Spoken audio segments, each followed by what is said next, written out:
Yo, what's going on, guys? Welcome to a new video, loot from 10 solo raids. Now, I've been doing these solo raids since the update when the kill counter came out. So I did my very first solo raid, not my very first solo raid, but it starts on the counter, and then it'll jump from here and there because I did team raids as well. But this will be loot from 10 solo raids. Now, when I started doing these solo raids, I didn't have Void yet, so you'll see me with some Verax and Armadillo, things like that, but I'm mainly using Void now at raids. It's like best in slot, and this is the gear inventory and setup that I am using. I don't have Elite, so Elite would necessarily be best in slot. Now there's a couple different variations you can use when soloing raids or even doing raids with the team.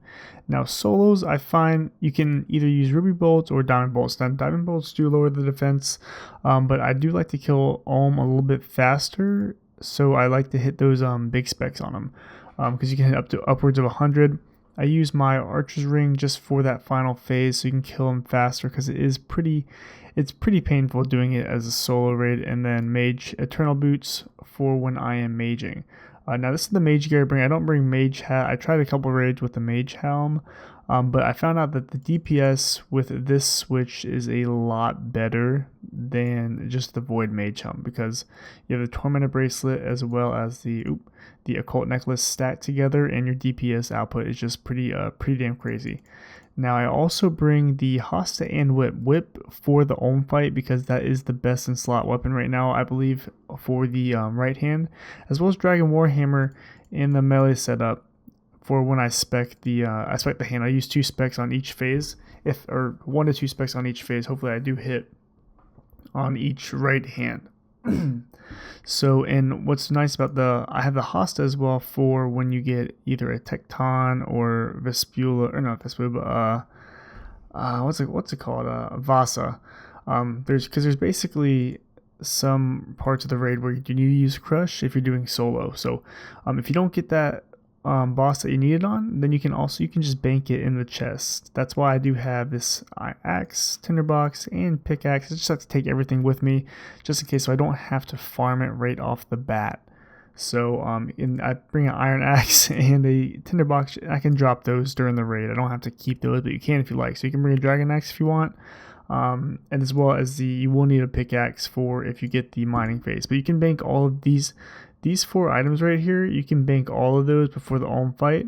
So you just have these items here, and then the rest of your inventory. I bring 1 super combat, range pot, 1 stamina. You might want to bring 2 staminas. You just want to either, if you can sacrifice a restore potion, because you probably technically only need 3 restores depending on what bosses you get, and the rest brews. And I bring 1 anglerfish. So this setup's been working for me pretty good, guys. Like I said, you can change a couple different variations. Some people like to bring a suffering or a Seer's Ring, or even Berserker Ring, and then or they want to bring either Pregations or Eternal Boots. There's, like I said, there's a lot of different variations you can use when soloing raids, as well as doing them with teams. Team raids, the gear setup does not change much, guys. It's a lot of the same stuff. So I don't know if I'm going to make a solo raids guide. I might. Currently my raids are anywhere between 50 minutes to like an hour and 10 minutes that I have it down to so far. I'm not Wook, so I can't solo it as fast as that, because the final Olm fight, I don't know how he does that, but I can't do it. But yeah, I do enjoy doing solo raids here and again, but it's just it takes a while. So yeah, I know I've been rambling quite a lot, but let's go ahead and get right into the video, guys. I'm gonna play some music, and you're just gonna see some solo Olm kills in the background. Let's get to it.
Alright guys, here is the loot from those 10 solo raids.